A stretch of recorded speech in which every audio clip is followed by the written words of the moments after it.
प्रिय विद्यार्थियों, अपने पिछले व्याख्यान में हमने बौद्ध धर्म के प्रवर्तक गौतम बुद्ध के जीवन के विषय में जाना कि किस प्रकार ज्ञान की तलाश में एक राजकुमार ने समस्त सांसारिक ऐश्वर्यों को त्याग कर साधना की और अंततः बोधि अर्थात ज्ञान की प्राप्ति की।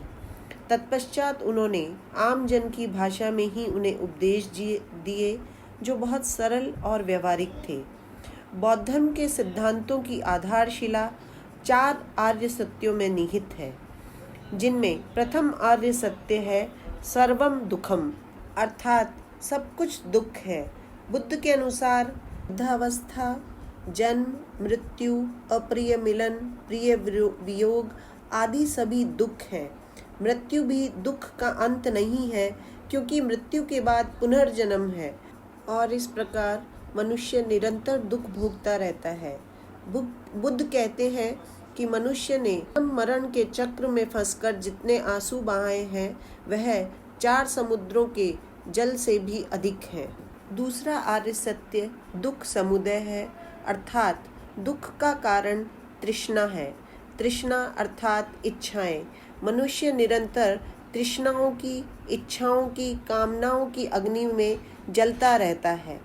रूप, शब्द, गंध, रस, स्पर्श तथा मानसिक वितर्क और विचारों से मनुष्य आसक्ति करने लगता है, जिससे तृष्णा का उदय होता है और तृष्णा का भी मूल कारण उसका अज्ञान है। अज्ञान और अविद्या के कारण तृष्णा उत्पन्न होती है, जो उसे दुखों के सागर में डुबो देती है। तीसरा आर्य सत्य है दुख निरोध। यदि दुखों के मूल कारण अविद्या और तृष्णा को समाप्त कर दिया जाए तो दुखों का भी निरोध संभव है। यही निर्वाण की भी अवस्था है। चतुर्थ आर्य सत्य है दुख निरोध मार्ग। बुद्ध ने दुख निरोध मार्ग भी प्रस्तुत किया है, जिसके 8 अंग हैं। इसे अष्टांगिक मार्ग भी कहा जाता है। बौद्ध धर्म के अष्टांगिक मार्ग को मध्यम प्रतिपदा भी कहा गया है। यह 2 अतियों के बीच का मार्ग है, जिसमें अत्यधिक शारीरिक कष्ट और अत्यधिक शारीरिक सुख, इन दोनों के स्थितियों का निषेध है। इसे वीणा के तारों की उपमा द्वारा समझाया गया है। वीणा के तार जब बहुत ढीले होते हैं या ज़्यादा कसे हुए होते हैं तो दोनों ही स्थितियों में स्वर ठीक नहीं निकलते। तारों के सही या संतुलित रूप से कसे होने पर ही स्वर ठीक निकलते हैं। दोनों अतियों को छोड़कर मध्यम मार्ग को अपनाना ही श्रेष्ठ है। बुद्ध ने अपने प्रथम धर्मोपदेश के अंतर्गत सारनाथ में इसी मार्ग का उपदेश दिया था। ये 8 अंग इस प्रकार हैं। प्रथम है सम्यक दृष्टि। सत्य, असत्य, पाप, पुण्य, सदाचार और दुराचार में भेद करना ही सही ज्ञान है। इसी से 4 आर्य सत्यों का सही ज्ञान प्राप्त होता है। यह ज्ञान श्रद्धा और भावना से युक्त होना चाहिए। इसे ही सम्यक दृष्टि कहा गया है। दूसरा सम्यक संकल्प। कामना और हिंसा से मुक्त आत्म कल्याण का पक्का निश्चय ही सम्यक संकल्प है। सम्यक वाणी। सत्य, विनम्र और मृदु वचन तथा वाणी पर संयम ही सम्यक वाणी है। सम्यक कर्मांत। सब कर्मों में पवित्रता रखना, हिंसा, द्रोह तथा दुराचरण से बचते हुए सत्कर्म करना ही सम्यक कर्मांत है। सम्यक आजीव अर्थात न्यायपूर्ण मार्ग से आजीविका चलाना, जीवन निर्वाह से निषिद्ध मार्गों का त्याग करना। छठा है सम्यक प्रयत्न। इसे सम्यक व्यायाम भी कहा जाता है। इसका अर्थ है सत्कर्मों में निरंतर श्रम करते रहना। सम्यक स्मृति। लोभ आदि चित्त के संतापों से बचना और उत्तम शिक्षाओं को सदैव याद रखना सम्यक स्मृति है। 8वां मार्ग है सम्यक समाधि। राग और द्वेष से रहित होकर चित्त की एकाग्रता को बनाए रखना सम्यक समाधि है। महात्मा बुद्ध ने संक्षिप्त रूप में शील, समाधि और प्रज्ञा को ही दुख निरोध का साधन बताया है। ये तीनों रत्न शील, समाधि और प्रज्ञा बौद्ध आचार शास्त्र की आधारशिला हैं। इनका पालन करके निर्वाण प्राप्त किया जा सकता है, जो बौद्ध जीवन का चरम लक्ष्य है, जिसे हिंदू धर्म में मोक्ष और जैन धर्म में कैवल्य कहा गया है। निर्वाण का शाब्दिक अर्थ है बुझ जाना या शांत हो जाना। इसका तात्पर्य है तृष्णाओं के बुझ जाने से, जो दुख निरोध की स्थिति है।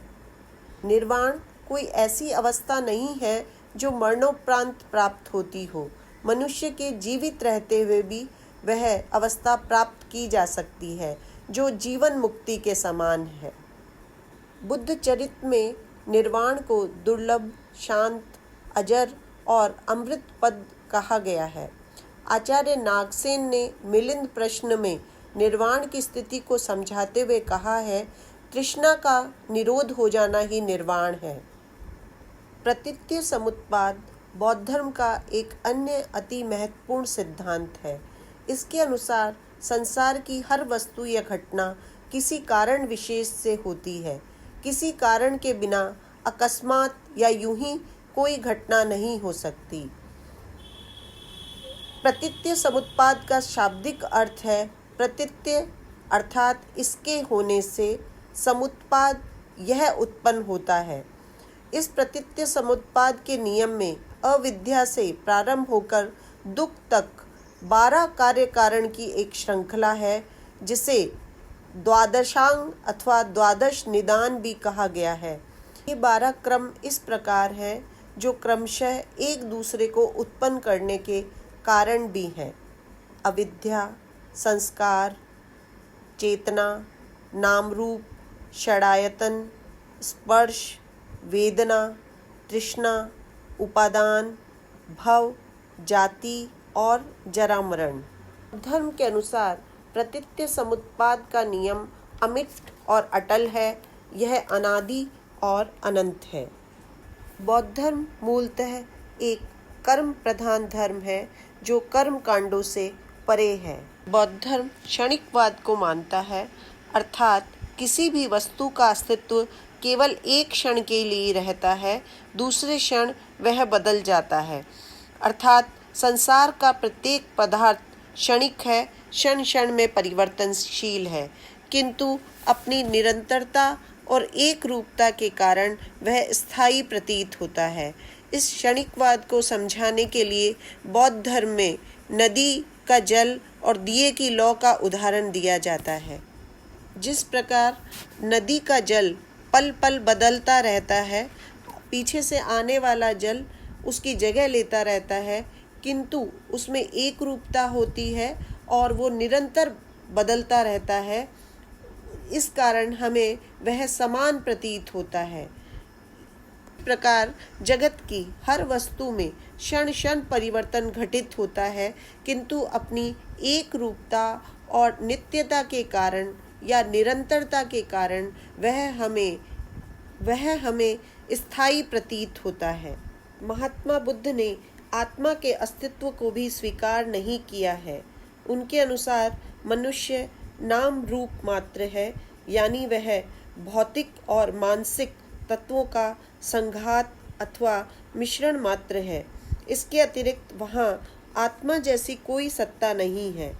बौद्ध धर्म के अनुसार पुनर्जन्म भी नित्य आत्मा के अस्तित्व को स्वीकार किए बिना सर्वथा संभव है।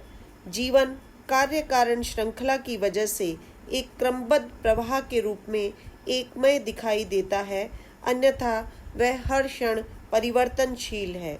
पुनर्जन्म भी इसी श्रृंखला में परिवर्तन की एक कड़ी है।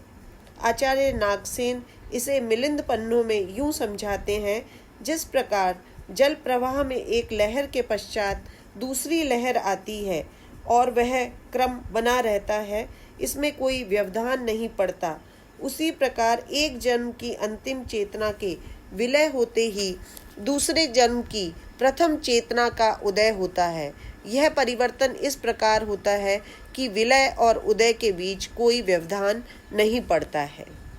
बौद्ध धर्म को अनीश्वरवादी धर्म माना जाता है। बुद्ध ने सृष्टिकर्ता या इस लोक के संचालक के रूप में ईश्वर या ब्रह्मा जैसी किसी शक्ति की विद्यमानता को स्वीकार नहीं किया। बुद्ध के अनुसार यह लोक अनादि, अनंत तथा अनिर्मित है। कर्मों की गति से स्वतः ही परिचालित होता है। निर्वाण की प्राप्ति किसी ईश्वर की भक्ति या कृपा पर अवलंबित नहीं है। वह तो अविद्या एवं तृष्णा के नाश के बाद कर्म चक्र की गति रुकने पर स्वतः ही प्राप्त होता है।